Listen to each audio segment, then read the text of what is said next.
అందరికీ స్వాగతం అండి. ఇప్పుడు నేను చెప్పబోయే కథ నీతి కథలలో ఒక కథ. సాధువు చెప్పిన మాట. మరైతే కథలోకి వెళ్దామా? ఒక ఊరిలో ఒక పిసినారి ఉండేవాడు. అతనికి ఎప్పుడు కూడా డబ్బు సంపాదించడం తప్ప వేరే ఆలోచన ఏమీ లేదు. కొత్త కొత్త వ్యాపారాలు చేస్తూ కోట్లకి పడగెత్తాడు. ఎంతో డబ్బు సంపాదించేశాడు. గొప్పవాడైపోయాడు. టాటా బిర్లాలా అంత గొప్పవాడైపోయాడు అనమాట. బంధువులు వస్తే వాళ్ళ ఇంటికి వచ్చి ఎక్కడ తినేసిపోతారో అని చెప్పేసి బంధువులను కూడా ఇంటికి కూడా రానిచ్చేవాడు కాదు. అందరినీ ఏదో వంకతో అవమానపరుస్తూ ఉండేవాడు. ఇంటికి వచ్చిన వాళ్ళని మళ్ళీ వాళ్ళ ఇంటికి రాకుండా చేసేసేవాడు అనమాట. ఎవ్వరు కూడా బాబోయ్ అతనితో ఏమీ మనం పెట్టుకోకూడదు అని చెప్పేసేసి వాళ్ళ గుమ్మం ఎవరు తొక్కేవారు కాదన్నమాట. డబ్బు సంపాదిస్తే మాత్రము 25 ఏళ్ళ వయసువాడు 35 ఏళ్ళు అవుతాయి. 35 వచ్చాక 45, 45 వచ్చాక 55, అలాగా 60 సంవత్సరాలు వచ్చేసాయి అతనికి. అయితే మరి అతను కొంచెం పెద్దవాడైపోయాడు. అతనికి 70 ఏళ్ళు నిండిపోయినాయి. ఒకసారి స్నానం చేస్తూ కాలు జారి పడ్డంతో కాలు వెముక విరిగిపోయింది. ఆసుపత్రిలో చేర్చారు. ఆ వయసులో తొందరగా అతుక్కోవడము చాలా కష్టం. చాలా రోజులు ఆసుపత్రిలోనే ఉండాల్సి వచ్చింది పాపం. అతనికి ఒకే ఒక్క కొడుకున్నాడు. ఆ కొడుక్కి ఎప్పుడూ వ్యాపారంలో తీరికే ఉండేది కాదు. అతను ఎంతసేపు వ్యవహారాలు చక్కబెట్టుకోవడమే చూస్తూ ఉండేవాడు. భార్య ఇంటి దగ్గర వ్యవహారాలను చక్కబెడుతూ ఉండేది. చుట్టూ పనివాళ్ళు ఉన్నారు, కానీ అతన్ని పలకరించే వాళ్ళు ఎవ్వరూ లేరు. ఒకరోజు ఒంటరిగా కిటికీ దగ్గర నిలబడి బయట చూస్తూ ఉంటే వరండాల నుండి మాటలు వినబడ్డాయి. ఎంత డబ్బుండి ఏం లాభంరా, ఒక్కడే కుక్క చావు చేస్తున్నాడు. రేపొద్దున్న ఈ పిసినారాడు చచ్చినా బాగున్నది. ఈ వెధవకు అని నవ్వేటోళ్ళు తప్ప అయ్యో పాపం అని జాలిపడేవాళ్ళు ఒక్కరూ ఉండరు.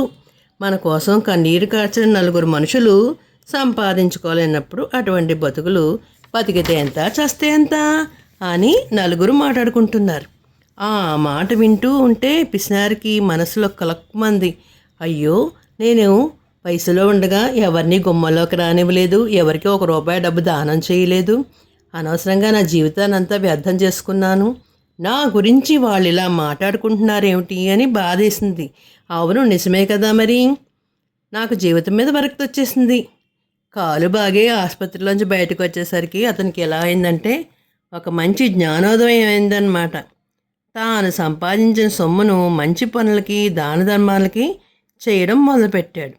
అలాగ 1 సంవత్సరం గడిచిపోయింది. అతనికి తన గురించి ఎవరు ఏమనుకుంటున్నారో తెలుసుకోవాలనిపించింది. దాంతో ఎవరిని కనుక్కోకుండా మారు వేషం వేసుకుని బయలుదేరాడు. రచ్చబడ్డ దగ్గర గ్రామస్తులు చాలామంది కూర్చుంటారు. పల్లెటూరులో ఏం చేస్తారంటే, ఒకప్పుడు టీవీలు ఏమీ లేవు కదా, అలాంటి సమయంలో ఏం చేస్తారంటే ఒక పెద్ద మర్రి చెట్టు ఉంటుంది. ఆ మర్రి చెట్టు కింద వాళ్ళందరూ కూర్చుని కబుర్లు చెప్పుకుంటూ ఉంటారు. ఏవో చర్చలు చేస్తూ ఉంటారు. అక్కడికి పోయి కూర్చున్నాడు. 1 గంట అక్కడ చర్చ రంగయ్య మీదకి వెళ్ళింది. వాళ్ళు అనుకుంటున్నారు, రేయ్ పిసినారి రంగయ్య ఏదో పెద్ద ఎత్తే వేస్తున్నాడ్రా, పిల్లికి బిచ్చం పెట్టనోడు ఒక్కసారిగా పిలిచి పిలిచి చేతికి ఎముక లేకుండా దానాల మీద దానాలు చేస్తున్నాడంట. వచ్చే ఏడాది గ్రామంలో ఎన్నికలున్నాయి కదా, ఆ పదవి మీద కన్నేసి అందరిలో మంచి పేరు తెచ్చుకోవాలని ఉపాయం పన్నట్టున్నాడు. చూస్తా ఉండండి, ఎన్నికలు రాగానే ఎగిరి ఏదో ఒక పార్టీ చేరి జెండా ఎత్తి ఓట్ల కోసం వస్తాడు అని తలకో రకంగా తలకో మాటలు అనుకుంటున్నారన్నమాట. ఆ మాటలు వినగానే రంగయ్య ఎదిరిపడ్డాడు. మంచికి పోతే చెడు ఎదురొచ్చిందేంటి నా ప్రాణానికి అలా అనుకుంటున్నారేమిటి?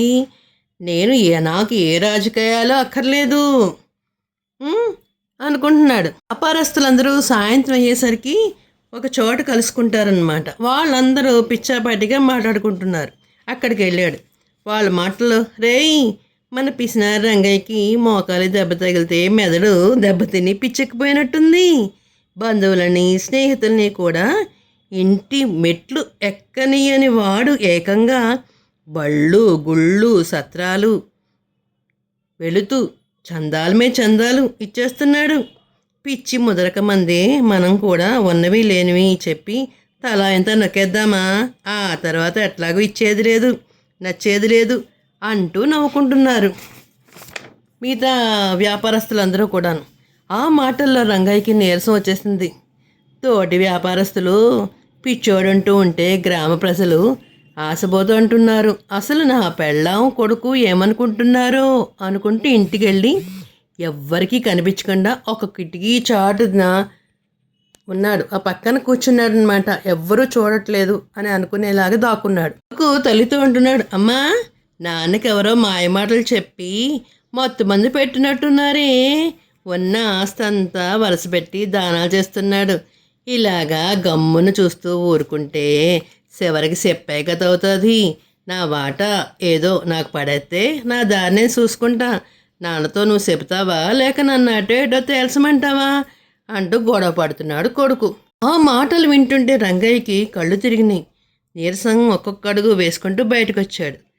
తోటి వ్యాపారస్తులు, ప్రజలు, ఆఖరికి పెళ్ళాం బిడ్డలు కూడా అందరూ తన గురించి ఎలా చెడుగా మాట్లాడుకుంటున్నారు అన్న ఉత్సాహం అంతా నీరు కారిపోయింది.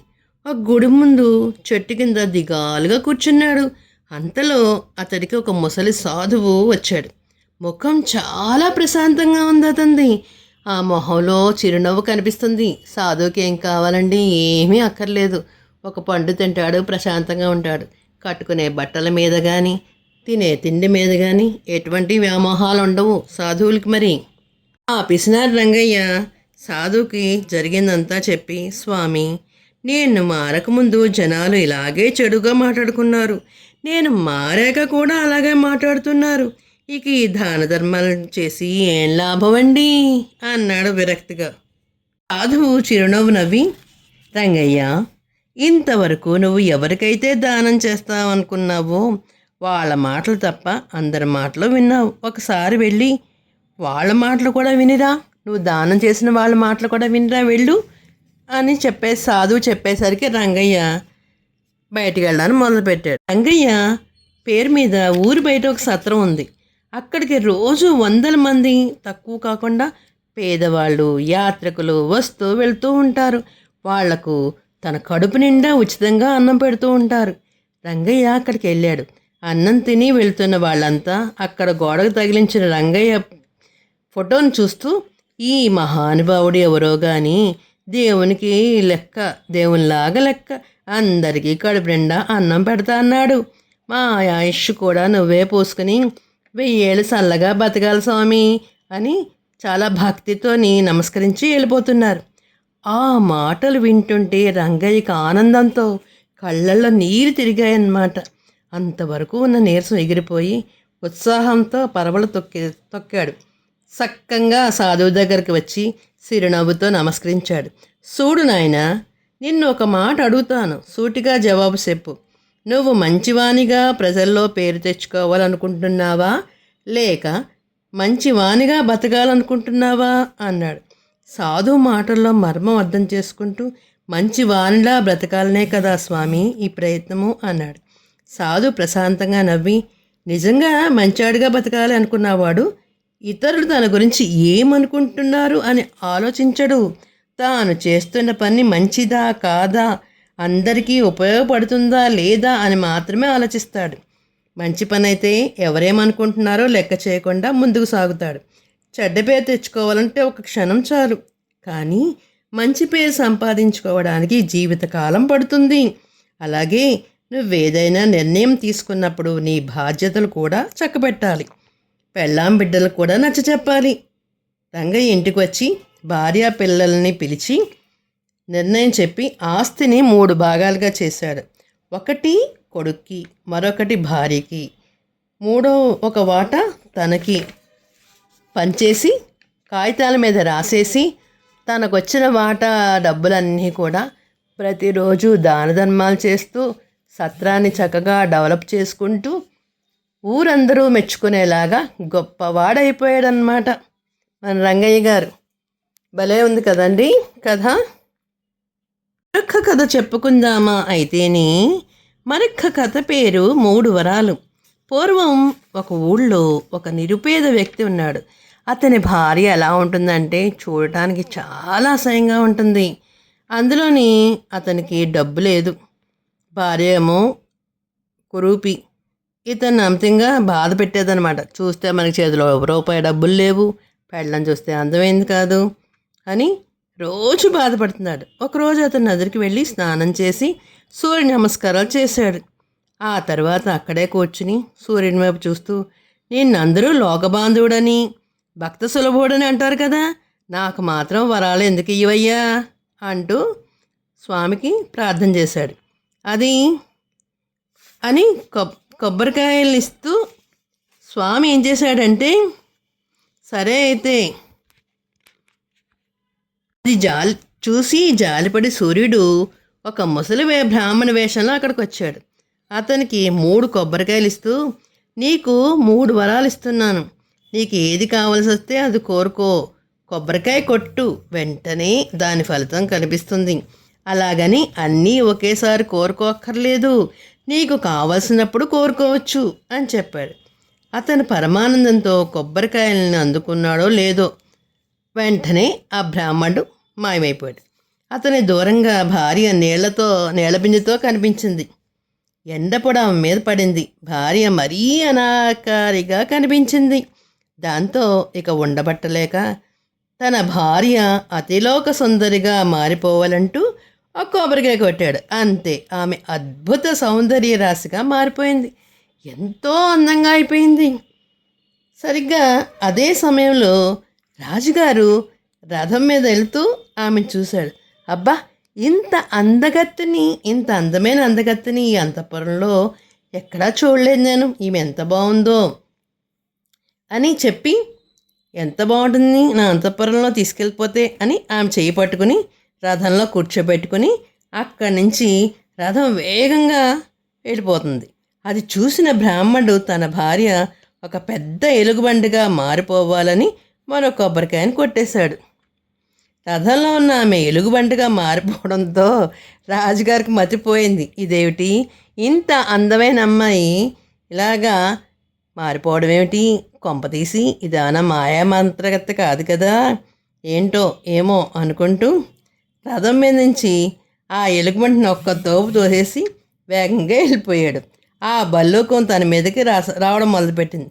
దాంతో ఆ వ్యక్తికి ఏం చేయాలో తోచలేదు. చివరి కొబ్బరికాయను కూడా కొట్టి ఆమె తిరిగి ఎప్పట్లాగే మారిపోవాలని కోరుకున్నాడు. వెంటనే అతని భార్య తిరిగి మామూలుగా మారిపోయింది. భగవంతుడు కనికరించాడు. 3 వరాలు ఇచ్చాడు. ఆ 3 వరాలు అతని పాలిట నిష్ప్రయోగం అయిపోయింది. మళ్ళీ అతను బీదవాడిగానే అనాకారిగా భార్యతోని అలా మిగిలిపోయాడు. సద్వినియోగం చేసుకునే నేర్పు మనలో లేనప్పుడు ఎన్ని వరాలిచ్చినా ప్రయోజనం ఉండదని చెప్పడానికి దీనికి ఒక ఉదాహరణ. అతని తెలివితేటలని, వివేకాన్ని ఉపయోగించుంటే తన జీవితము మారిపోయేది. కోరిన వరాలు కూడా అతనికి ఉపయోగపడేవి. అందుకే మనిషికి విద్య, వివేకం, విమోచన ముఖ్యమైనవన్నీ కావాలని పెద్దలు చెప్తున్నారు. అదే పెద్దలు చెప్పేది సద్దన్నం మూటతో సమానమని. చూసారా మరి ఆ బ్రాహ్మణుడు ఎంత తెలివి తక్కువగా 3 వరాలని ఎలా వృధా చేసుకున్నాడో. మరి తెలుగువారి దీపకాంతికి లైక్ చేసి, షేర్ చేసి, సబ్స్క్రైబ్ చేసి కామెంట్ రూపంలో పెట్టండి మరి.